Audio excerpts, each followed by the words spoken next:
빌립보서 강의 오늘 6번째 시간, 빌립보서 제1장 오늘은 15절부터 18절까지 보겠습니다. 빌립보서 제1장 15절로부터 18절까지 보겠습니다. 어떤 이들은 투기와 분쟁으로, 어떤 이들은 착한 뜻으로 그리스도를 전파하니, 이들은 내가 복음을 변질하기 위하여 세우심을 받은 줄 알고 사랑도 하나, 그들은 나의 매임에 괴로움을 더하게 할 줄로 생각하여 순수하지 못하게 다툼으로 그리스도를 전파하느냐. 그러면 무엇이냐? 거치대로 하나 참으로 하나 무슨 방법으로 하든지 전파되는 것은 그리스도이니, 이로써 나는 기뻐하고 또한 기뻐하리라. 아멘. 여기 오늘 주신 말씀은 전도자의 기쁨, 헌신하는 사람의 기쁨에 대한 것이 무엇인가 하는 것을 우리에게 말씀하고 있습니다. 오늘 주신 말씀을 여러분들의 마음속에 깊이 되새기면 교회 생활이나 일상생활이나 사회생활이나 인간관계에서 굉장히 유익하고 중요한 교훈의 말씀이 되어집니다. 사람은 그가 선택한 목적만큼 성공하고 그 가치만큼 행복하다는 말이 있습니다.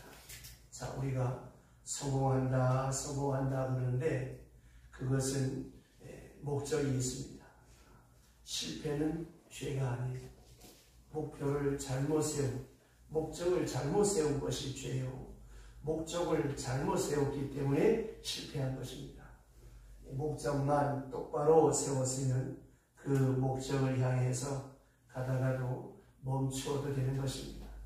완전히 그 목적에 다 도달해야만 되는 것은 아니라고 하는 것입니다. 우리가 늘 실패라고 하는 것은 무엇입니까? 거기에는 곧 후회가 따라오게 되어지죠. 어떤 후회입니까? 그래, 맞아. 그때 그렇게 하지 말걸. 잘못했다. 맞아, 잘못했어. 그래서 시간도 돈도 낭비하고 세월도 많이 헛되이 보내는 그 후회가 있는데, 그 후회라고 하는 것은 어디서 온 것입니까? 목적을 잘못 세운 데서 온 것입니다. 목적을 똑바로 세우고 그 길로 향해 가다가 쓰러져도 상관이 없습니다. 왜냐하면 목적에 다 도달해야만 되는 것만은 아닙니다. 가다가 그 자리에 멈춰서도 되는 것입니다. 중요한 것은 그 목표를 향하여 달려가는 것이 중요한 것이고, 또 그 앞에서 뭐 넘어지든지 쓰러지든지 상관이 없습니다. 왜냐하면 내가 세운 목적을 위해서 내가 시간도 열정도 물질도 눈물도 땀도 거기에 다 쏟아부었기 때문에 후회가 없는 거예요. 그러니까 여러분, 목적을 바로 세운다라고 하는 것이 이렇게 중요한 것입니다. 왜냐하면 그 목적을 바로 세운 것만큼 성공할 수 있고, 목적을 바로 세운 것만큼 행복할 수 있고, 그 목적을 바로 세우고 거기를 향해서 간 그것만큼 성공하고, 또 그 가치를, 또 보람을 내가 누릴 수가 있는 것입니다. 목적에서 반대로 간 것들, 곁길로 간 것들, 다 실패로 간주될 수밖에 없는 것이 아니겠습니까? 그러므로 사람은 그가 세운 목적 그만큼 살아가게 되고, 그만큼의 세운 목적만큼의 어떤 성과를 이루게 되어지는 것입니다. 또 하나는 이 목적의 가치입니다. 어떤 목적을 세우느냐라고 하는 거예요. 영원한 가치의 것일 때에, 영원한 것일 때에 그만큼 우리가 행복할 수 있습니다. 반대로 그것이 무상한 것이고 아침 이슬 같고 있다가 없어지는 것 같은 것이 되어질 때, 그것은 목적이 될 수 없기 때문에 그런 진실한 가치를 지니지 못한 것일 때는 허무감과 자괴감과 그만큼 불행해질 수밖에 없는 것입니다. 다시 말씀드리면 돈은 목적이 될 수가 없는데 돈을 목적으로 생각했다면 어떻게 되겠습니까? 그 돈이 가진 것만큼 불행해집니다. 또 우리가 세상 명예를 생각하며 살아갈 때가 많은데 그 명예도 사실은 최종 목적이 될 수가 없습니다. 왜 없느냐? 그것은 그 당시 그 사람이 있을 때만 유일한 거예요. 그 사람이 죽고 나면 다 잊어지고 마는 것입니다. 그러니까 명예가 주는 것만큼 그 가치가 허무한 것만큼 그도 그렇게 불행하게 되어버리고 말다고 하는 것입니다. 어떤 세 사람이 열심히 돈을 다듬고 있습니다. 지나가던 사람이 물었습니다. 당신은 누구 때문에 이렇게 지금 열심히 돈을 다듬고 있습니까? 첫 번째 사람이 보면 물으시오. 목구멍이 포도송이니까 먹고 살기 위해서 죽지 못해 하지 뭐 즐겁겠어. 또 두 번째 사람에게 물었습니다. 당신은 무엇 때문에 지금 이렇게 돌을 다듬고 있어? 그랬더니 사람이 하는 말이 나는 빚을 많이 져서 지금 그 빚 갚으려고 지금 이렇게 쉴 새 없이 이렇게 그 돌을 다듬고 있다. 세 번째 사람에게 물었습니다. 당신은 무엇 때문에 이 돌을 다듬고 힘겹게 이렇게 일을 합니까? 이 사람은 나는 큰 죄를 져서 교도소에 갔는데 그 교도소에서 내가 이 돌 다듬는 기술을 배웠습니다. 그 돌 다듬는 기술을 배웠는데 마침 여기 이 돌을 다듬는 이것이 하나님의 성전에 바쳐지는 주축이 되고 대들보가 되고 하나님 성전에 쓰여지는 돌이라고 하길래 정말 나 같은 죄인에게 이런 기술이 주어진 것도 아니고 내가 여기에 동참한 이것이 너무 감사해서 나는 너무 기뻐서 지금 이 돌을 다듬고 있습니다. 자, 똑같은 돌을 다듬고 있습니다. 세 사람 다. 한 사람은 목구멍이 포도처럼 어쩔 수 없이 먹고 살기 위해서. 한 사람은 빚 갚으려고. 한 사람은 내가 이렇게 잘못해서 교도소 갔다 와서 내가 그 교도소에서 이 돌 다듬는 걸 배웠는데 이렇게 저렇게 내가 일하러 왔는데 보니까 이 돌이 세상이나 하나님의 성전에 쓰여진다고 하는데 나 같은 죄인의 손으로 다듬어진 이 돌이 하나님의 성전에 쓰여진다고 생각할 때 얼마나 감사한지 모른다고 이렇게 일하는 이 세 부류의 사람 한번 비교해 보세요. 어떤 목적, 어떤 가치가 있습니까? 비록 잘못해서 교도소에 갔다 왔지만 자기가 다듬는 돌 하나하나가 하나님의 성전에 바쳐진다고 하는 걸 생각할 때 얼마나 그 마음이 기쁘고 그 하는 일이 성스럽고 아름답겠습니까?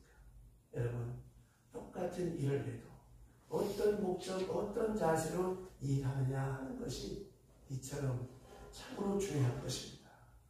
마음 부득이해서 억지로 마지못해 죽지 못해 괴로워 죽겠다 이렇게 하는 사람은 평생 노예입니다. 설령 내가 노예라고 할지라도 내가 일할 수 있는 기회가 있다. 내가 섬길 수 있는 사람이 있다. 늘 제가 수없이 드리는 말씀이지만 뭔가 할 수 있다라고 하는 이런 기회가 주어짐에 대해서 감사하고 또 나에게 이런 일에 동참할 수 있는 그런 시간이 주어진 것에서 감사할 수 있는 이런 사람 얼마나 행복한 사람입니까?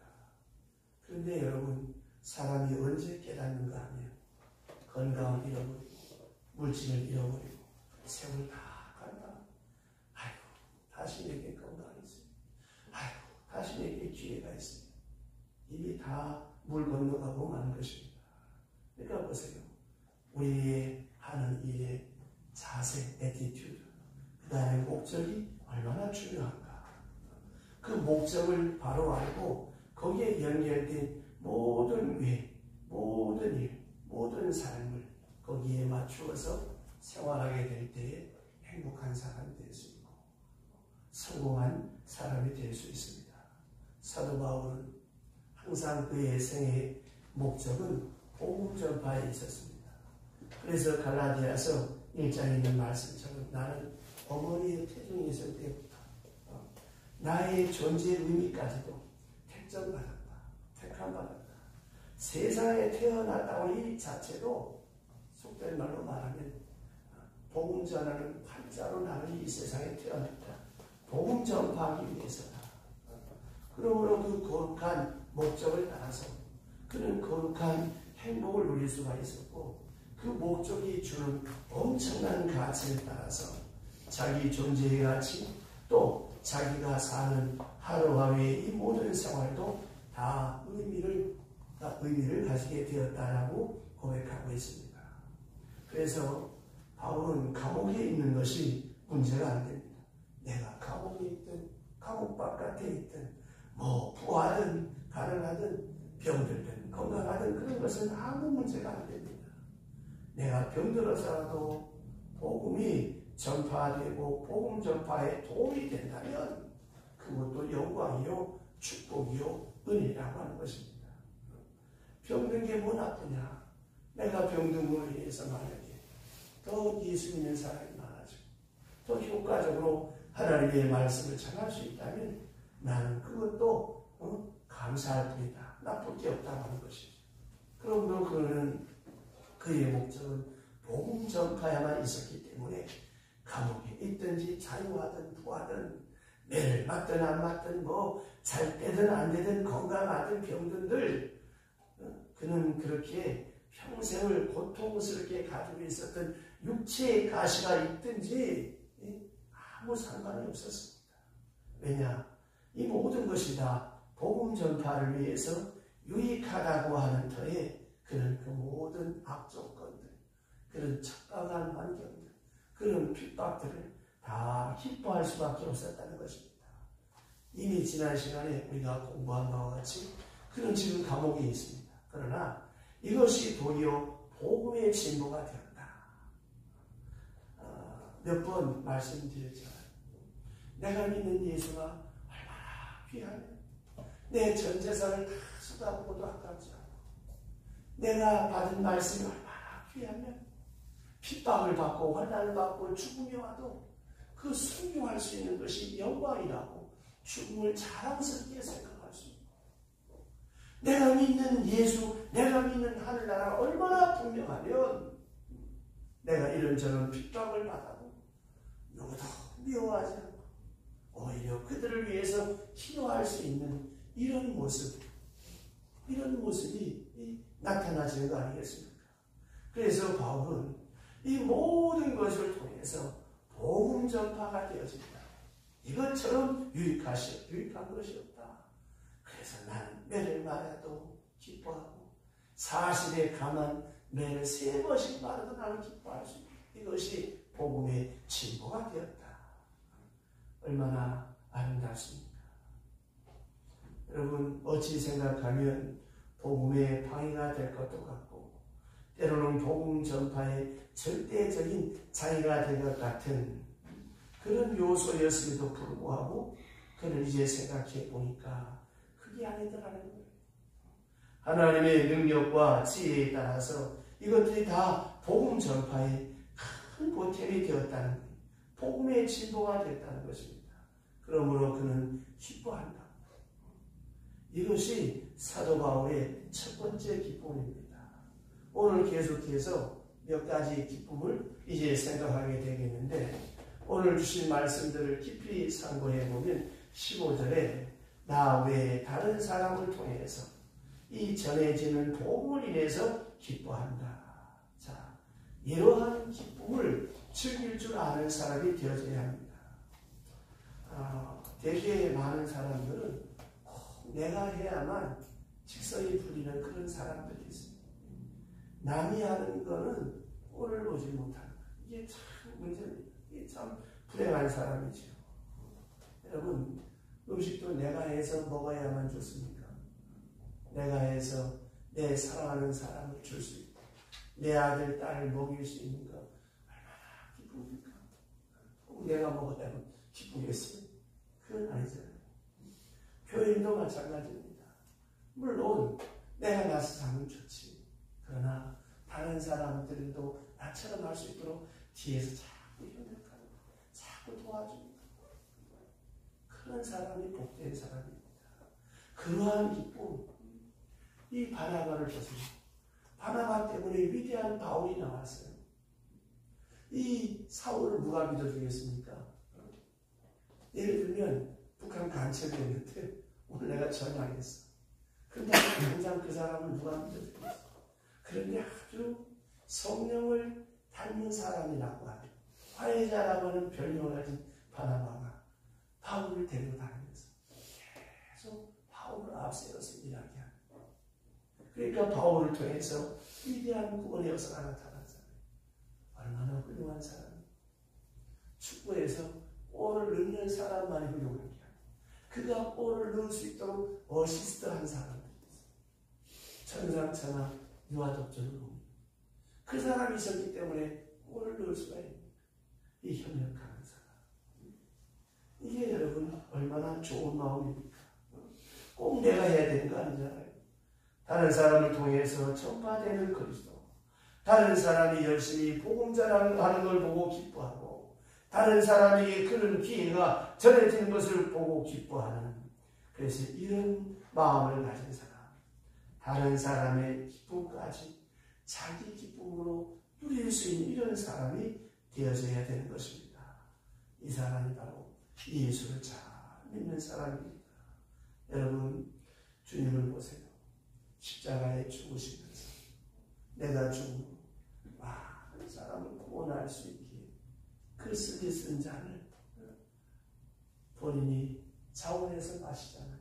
또 침뱉고 옆구리에 창 찌르고 얼마나 비아냥거리겠습니까? 다 그걸 감내하죠.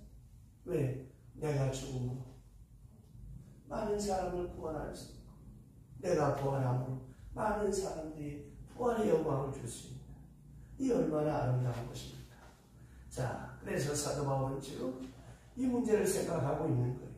자기가 옥에 있음으로 인해서 이루어지는 득과 실이 있어서 득의 편을 생각합니다. 이것이 그에게 세 번째 기쁨이에요.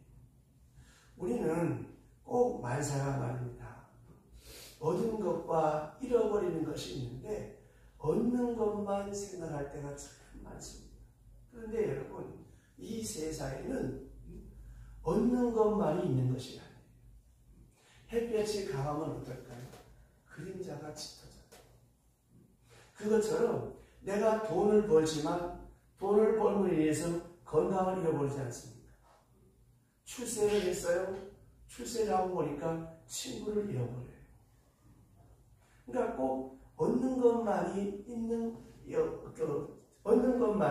것이 아니에요. 얻는 반면에 잃어버리는 것이 또한 많죠. 우리가 언제나 이거를 생각해야 됩니다. 꼭 얻는 것만 생각하고 잃어버리는 것에 대해서 가슴 아파할 때가 많아요. 그러나 또 이렇게 생각해 보세요. 얻는 일 못지않게 어떤 일이 잘 안 되어서 가슴이 아프고 속도 상하지만 그걸 통해서 내가 배우는 것도 많고 얻는 것도 많습니다. 자, 교통사고. 누가 사고 내고 싶고 내는 사람이 있습니다. 어쩔 수 없이 사고가 났습니다. 사고가 나면서 내 차 깨지고 상대방 차 깨지고 손해가 많아. 화딱지도 나. 근데 사고 나면서 그 화나는 것만이 아니라 얻는 것이 무엇이겠습니까? 아, 더 조심 운전을 하자. 더 방어 운전을 하자. 사고는 언제나 일어날 수 있는 것이 조심하자. 얻는 것이 많잖아요. 바울은 지금 감옥에 있으면서 무엇을 잃었고 무엇을 얻었나? 그가 잃어버린 것은 생각하지 않았어요. 왜 잃어버린 것이 없겠어요? 얼마나 많겠습니까? 그러나 그런 잃어버린 것 생각하지 않았어요. 얻은 것만 생각했어요.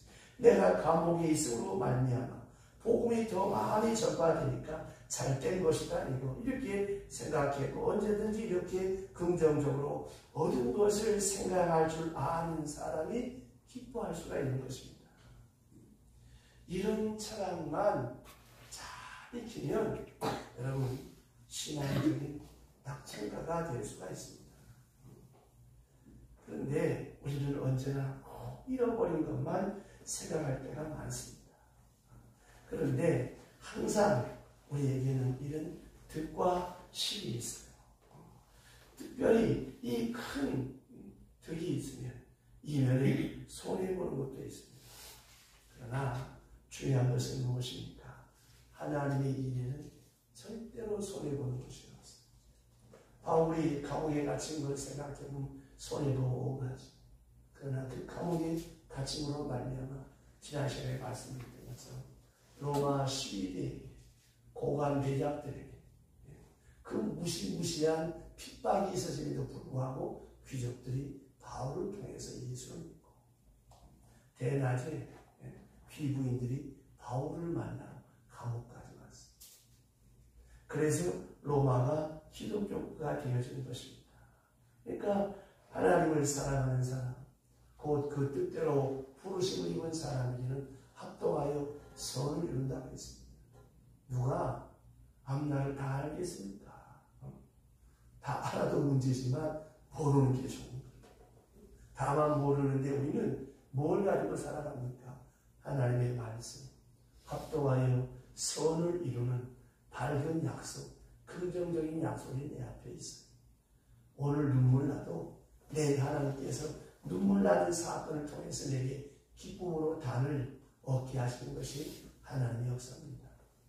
우린 점쟁이가 아니에요. 그러나 우리는 뭘 아느냐? 합력하여 선을 이룰 것을 믿고 알기 때문에 기뻐할 수 있어요. 그래서 항상 기뻐하라. 범사에 감사하라. 쉬지 말고 기도하라. 말씀하는 것입니다. 이제 다시 돌아가서 여러분 생각해 보세요. 다른 사람을 통해서 이루어진 일, 그것을 바울은 그렇게 기뻐하고 있습니다. 특별히 우리가 하나 짚고 넘어가야 될 문제가 무엇인가 하면 모든 일이 자기를 통해서 이루어져야만 한다라고 하는 이런 편협한 마음을 가진 사람은 절대로 행복할 수가 없고 절대로 기뻐할 수가 없다라고 하는 것입니다. 여러분 그런 경우가 많잖아요. 내가 잘했다라고 하는 것이 때로는 다른 사람 못하게 한 걸로 정죄해버리고 마는 그런 경우가 있습니다. 매도해버리고 만다는 거예요. 무슨 말이냐? 같이 있는데 어떤 사람은 일이 잘 되었어요. 신이 났어요. 근데 그 옆에 있는 사람은 일을 잘 못했어. 그럼 그 옆에 있는 사람 앉혀놓고 내 잘 됐다고 이렇게 자랑하면 어떻게 되겠습니까? 그 옆에 못한 사람은 무능한 사람이 되고 바보가 되어버리고 마는 거예요. 그러니까 꼭 내가 해야만 좋은 사람, 이거는 아무리 선한 일이라도 꼭 내가 해야만 되겠다고 생각하는 사람, 그 사람은 목적에 문제가 있는 거예요. 그건 목적이 지금 사기당하고 있는 거예요. 그건 목적에 문제가 있는 것입니다. 정말 이게 선한 일이냐? 누구를 위해서 종을 울리냐? 이걸 여러분 깊이 생각해야 되는 것입니다. 그래서 우리는 그런 때에 목적을 의심하지 않을 수가 없는 거예요. 다른 사람을 통해서 이루어진 것, 꼭 그것을 기뻐하고 내가 해야만 된다고 하는 생각을 해서는 안 되는 것입니다. 가능하면요. 다른 사람에게 기회를 주고 그 사람이 칭찬받을 수 있도록 앞세우고 그 사람이 선한 일로 돌아갈 수 있도록 인도하고 그 사람이 나보다 앞서갈 수 있도록 이렇게 배려하고 섬기는 사람, 이 사람이 한급 높은 교인입니다. 이 사람이 예수 잘 믿는 사람이에요. 거의 성자와 같은 사람이지. 반대로 남의 기회까지 뺏어가면서 자기가 해야 직성이 풀리는 사람, 이건 참 문제가 많은 사람이지. 그러니까 여러분 언제 어디서나 이 점을 깊이 생각해야 됩니다. 내가 하는 이 일로 인해서 다른 사람에게 상처가 되지 않도록. 제가 젊은 나이에 그 실수를 많이 했어요. 35살에 수영동에 부목사로 가가지고 너무나 의욕을 앞세우고 열심히 했어요. 옆에 있는 다른 부목사님들을 생각을 못했어요. 제가 철이 없었어요. 어느 날 깨달았어요. 나 때문에 다른 분이 상처가, 내가 실수했다. 그 다음부터는 형님 같이 합시다. 뭐하면 같이 합시다. 같이 의견 조율해놓고 분명히 다 내가 해놓은 건데도 그 사람이 자기 자랑해도 기본적으로 그래도 그게 마음 편하고 좋다. 왜? 하나님이 다 아십니까? 제가 이 점을 젊은 날에 참 많이 실수하고 후회를 했습니다. 자, 보세요. 우리가 하는 모든 일은 하나님이 다 보고 계십니다. 하나님은 나의 심장과 폐부를 살피신다. 예레미야 17장에서 말씀하고 있어요. 그럼 보세요. 내게 아무리 탁월한 지혜가 있고 은사가 있어서 나 잘나서 열심히, 물론 일은 잘 됐어요. 사람들이 뭐라고 했어요? 다 손가락질 잘난지 뒤 얘기하는 거 이렇게 뿐이에요. 하지만 그것을 함께 공유해서 더불어 함께 한다면 얼마나 여러분 그 일이 아름답습니까? 언제나 여러분 우리는 이걸 깊이 생각해야 되는 것입니다. 이 세상에 여러분 완벽한 사람 없습니다. 온전한 사람 없습니다. 다 허물이 많습니다. 그러나 중요한 것은 나와 더불어 함께 할 수 있고 누구도 거기에서 소외될 일 없다고 함께 아우를 수 있는 보람 있는 사람, 폭넓은 사람이 하나님이 기뻐하시는 사람이에요. 그래서 산상수훈이 뭐라고 했습니까? 오리를 가자면 신리를 가져라. 그 사람이 나한테 오리를 부탁했어. 오리를 가서 보니까 안 되겠어. 이 사람 길 못 찾아가. 그 다음 오리는 뭐예요? 내가 자원해서. 앞에 오리는 필용적으로 어쩔 수 없이 갔지만 그 다음 오리는 내가 능동적으로 자원해서 가죠. 그 사람이 나한테 겉옷을 달라. 보니까 겉옷만 주셔야 돼요. 속옷까지 다. 이 얼마나 여러분 아름다운 것입니까? 그래서 성 프란시스는 늘 기도하기를 주여 나를 평화의 도구가 되게 하옵소서. 나로 인해서 분쟁이 그쳐지고 나로 인해서 일치가 되고 나로 인해서 복되어질 수 있는 그런 썩어지는 미랄이 되게 해달라고 그는 늘 하나님 앞에 기도했습니다. 여러분 사람은 언제나 혼자서 모든 걸 다 할 수 있는 것이 아닙니다. 더불어 함께 해야 됩니다. 좀 더 깊이 생각하면 다른 사람을 통해서 오늘 이 바울이 다른 사람을 통해서 이루어진 일까지도 기뻐했다고 하는 겁니다. 이렇게 기뻐할 수 있어요. 그래서 자녀를 통해서 이루어지고 제자를 통해서 이루어지고 친구를 통해서 이루어지고 이웃을 통해서 이루어지고 더 나아가서 원수를 통해서라도 하나님의 뜻이 이루어질 수 있고 혹은 악한 사람을 통해서라도 하나님의 뜻이 이루어질 수 있습니다. 이런 경우에 선한 일이 이루어졌다고 해서 그 악한 사람이 이제 상 받는다고 하는 말은 아닙니다. 그러나 그대로 그 동기에 대한 것과 그가 불순한 동기에 따르는 공과 징계는 그가 받을 것이로되 그가 행한 악한 일을 통해서 합동하여 선을 이루게 하시는 하나님의 역사만큼은 분명하다고 하는 것입니다. 그러므로 기뻐하고 그러므로 감사할 수 있어야 한다고 하는 것입니다. 그러니까 자기 중심적으로 생각하고 자기 방법, 자기 시간 그리고 자기 노력에 의해서만 모든 일이 이루어질 수 있다고 생각하고 하나님의 뜻이라고 하는 것을 전매 특허 맡아가지고 있는 사람처럼 내가 하는 것만이 하나님의 뜻이다 이렇게 생각하면 안 된다고 하는 것입니다. 사실 그 동기가 문제이기 때문에 그런 사람을 행복하지 못해 평생 기뻐할 수가 없습니다. 언제 어디서나 말입니다. 여러분 우리는 더불어 함께 해야 되는 거예요. 그래서 아리스토텔레스가 사람은 사회적 동물이라고 하지 않습니까? 하나님께서 창세기에 아담을 만들어 놓고 독처하는 것이 좋지 않아 하와를 만들으시잖아요. 더불어 함께 해야 되는 보세요. 저 상황에 가서 알레줄 수천 킬로 막 돌면서 막 발톱바가지 놓고 내 땅 해본들 무슨 낙이 있습니까? 무슨 기쁨이 있습니까? 항상 여러분 더불어 화평하고 화목해야 하는 거예요. 그래야만 사람은 행복할 수가 있습니다. 이 마음이 바로 사도 바울의 마음이었어요. 나 하나라야만 된다. 내가 아니면 안 된다. 이런 것이 아닙니다. 아무 존재 못했습니다. 복음만 잘 접하되면 되는 거예요. 하나님의 일만 잘 되면 되는 거예요. 누구를 통해서든지 어떤 때 어떤 환경에서든지 하나님의 복음이 하나님의 교회가 복될 수 있다면 이 얼마나 아름다운 것이겠습니까? 조금 전에 말씀드렸습니다만 이 목적이라고 하는 것, 이 목적만 여러분 바로 되어보세요. 모든 일이 아름답습니다. 정말 내가 교회를 위하는 것인가? 아니면 나 자신을 위한 것인가? 냉정하게 한번 생각해보세요. 누구를 위한 일이냐?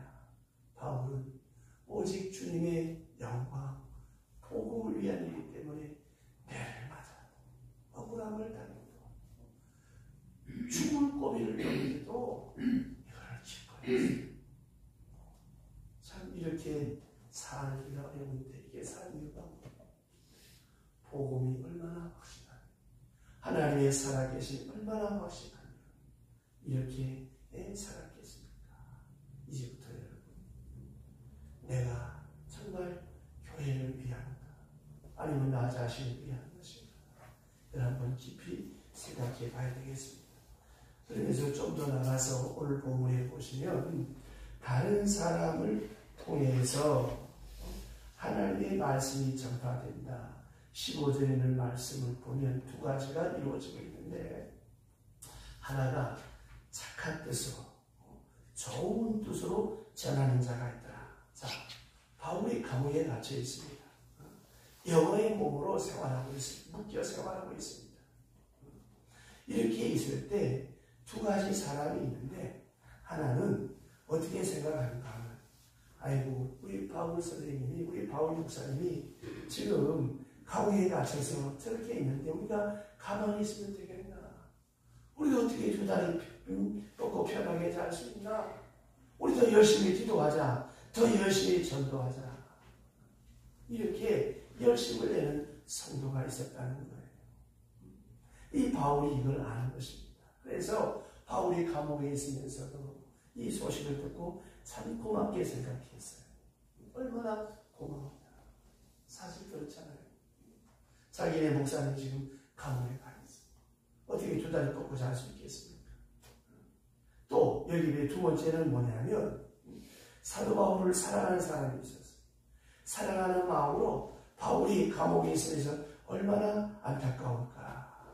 그야말로 가가오고 이렇게 밖에 나와서 많은 사람, 수백 명 앞에서, 수천 명 앞에서 예수 믿고 구원받으라고 돌아다니면서 전도해야 될 우리 이 사도 바울 목사님이 감옥에 갇혀 있으니까 얼마나 마음이 괴로울까.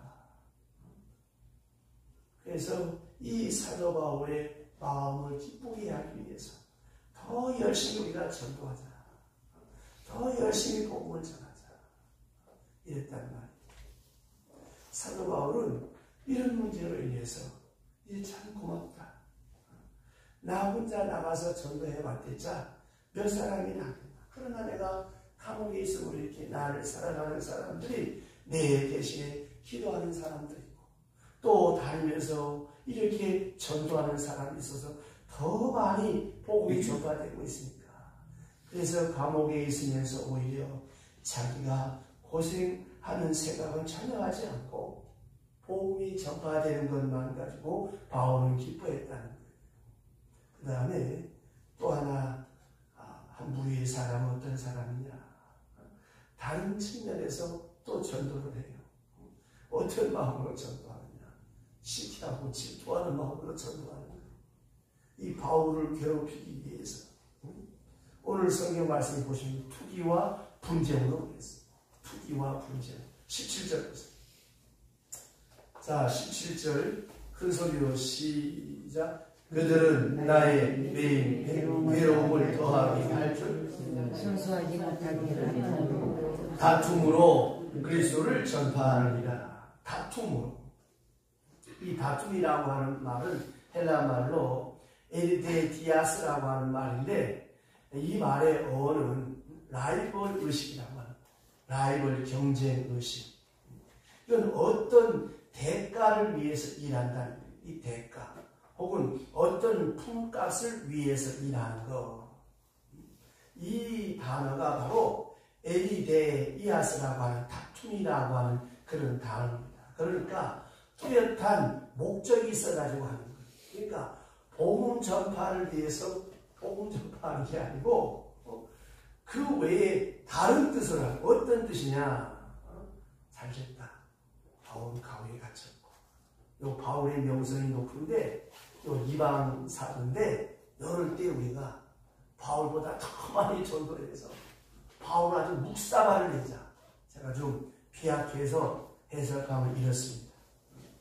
그러니까 얼마나 그 목적이, 그 동기가 여러분 불순합니까? 이 바울의 명성을 먹칠하자. 이방인의 사도라고 하는데 그 명성을 우리가 땅에 실추시키기 위해서 열심히 전도하자. 다투는 마음, 질투하는 마음, 못된 마음이죠. 그래서 오늘 본문에 보시면 17절에 바울에게 고통을 주기 위해서, 바울의 괴로움을 주기 위해서 복음을 전했다는 거예요.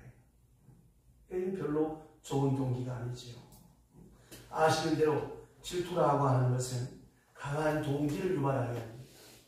그래서 질투해서 하는 일이 많지요. 그런데 이럴 때 말입니다. 그 결과로 오히려 복음 전파에 크게 플러스가 되었다는 거예요. 많은 복음을 전하게 되었다고 하는 거예요. 이 12주 동안 나왔으니까 한 말씀 드려드리면, 어떤 사람이 사막을 여행하는 길을 가다가 두 친구와 함께 대화하고 가는데, 가다가 어떤 사람을 만났어요. 만나고 보니 그 사람이 성자예요.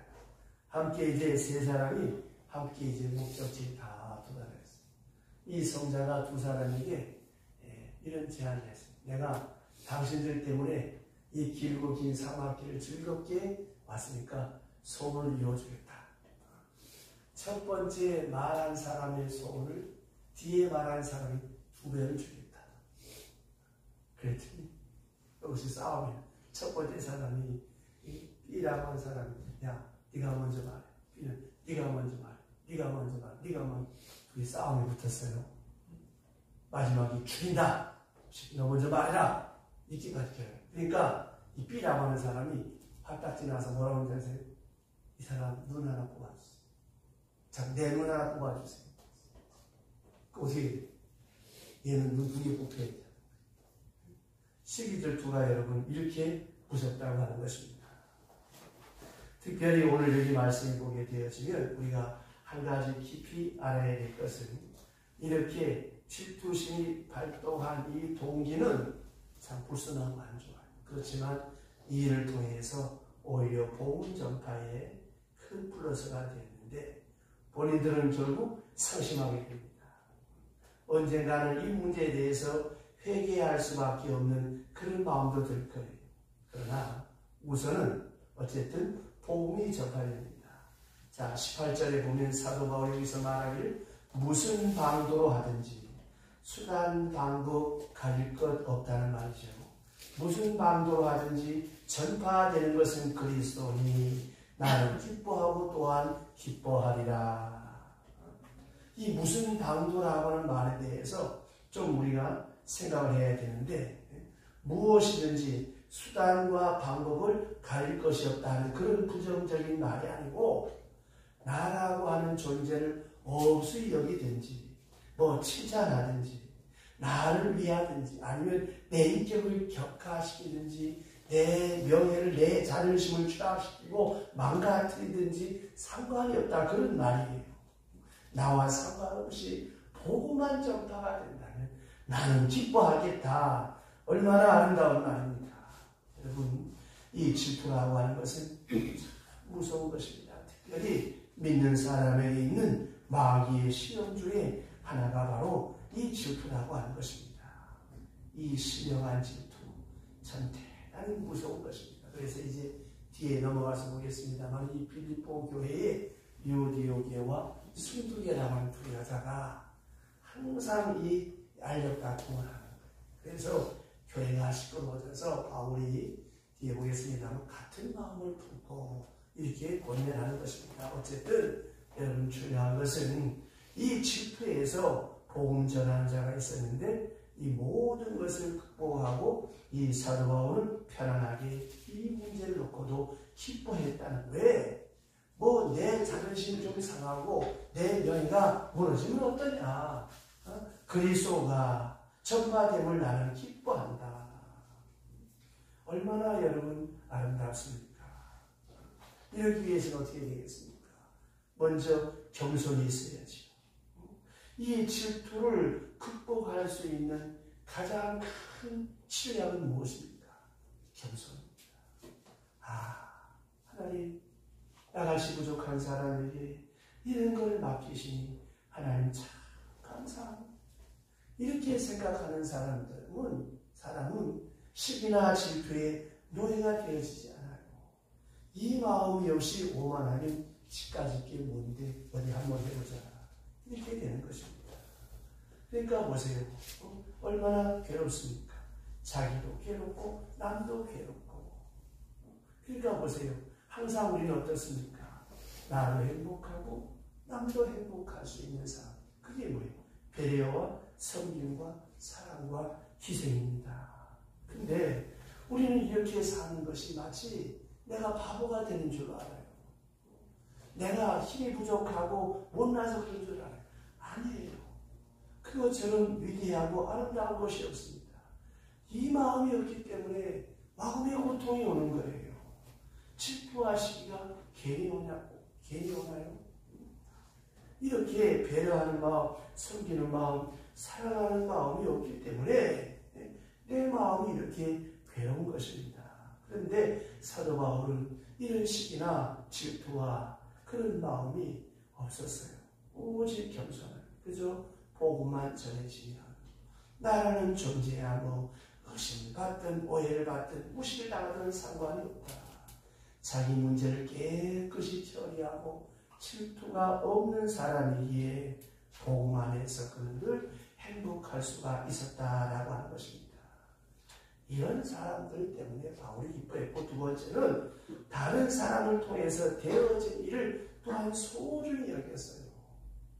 내일보다 다른 사람을 통해서 이루어지는 복음의 역사를 바울은 기쁘게 여기고 넓은 마음으로 받아들이고 넓은 마음으로 축하했다고 하는 것입니다. 우리는 다른 사람의 슬픈 일, 아픈 일에는 잘 위로를 해요. 누가 잘됐다, 누가 높아졌다, 누가 승진했다 그러면 다 큰 배가 아프고. 이게 여러분 우리 모두의 마음입니다. 이 마음을 다스리고 오히려 다른 사람을 기뻐하고 축하해 줄 수 있는 그런 마음. 그 다음 세 번째가 오직 그리스도, 오직 주님만을 위하여, 오직 주님만을 중심으로 하는 마음. 주님의 복음만 전해지면 된다. 뭐 나야 어떠하든지 상관이 있느냐. 그 외의 것은 생각하지 않기로 했다고 하는 것입니다. 복음만 전파되어지고 교회가 유익하고 교회가 풍부할 수만 있다면 나야 상관이 없다. 내 손을 통해서든지 다른 사람을 통해서든지 내가 멸시를 받든 말든 그것은 문제가 안 된다. 이렇게 하나님의 사업을 절대 우선으로 생각하고 하나님의 영광을 가장 큰 것으로 생각하고 복음 전파하는 것을 이렇게 중요하고 귀하게 생각하고 나니까 그 모든 나머지 일들은 다 없어지고 소멸되어지고 말더라고 하는 것입니다. 그래서 바울은 기뻐할 수 있었다는 거예요. 여러분 잘 새겨 들으세요. 우리가 하는 모든 일 감춰지는 거 없습니다. 다 드러납니다. 너무 드러내려고 애쓰지 마세요. 그저 할 수만 있다면 나 때문에 다른 사람 덕볼 수 있도록 유익할 수 있도록, 나 때문에 복음이 전파될 수 있도록, 나 때문에 더 교회가 복될 수 있도록, 나 때문에 믿음 없던 사람, 열심 없던 사람이 더 앞장서 일할 수 있도록 좋은 조력자가 되어져야 돼. 그때 하나님이 그의 이름, 그에게 복을, 그의 앞길을 형통케 하는 줄로 믿으시기 바랍니다. 기도하겠습니다.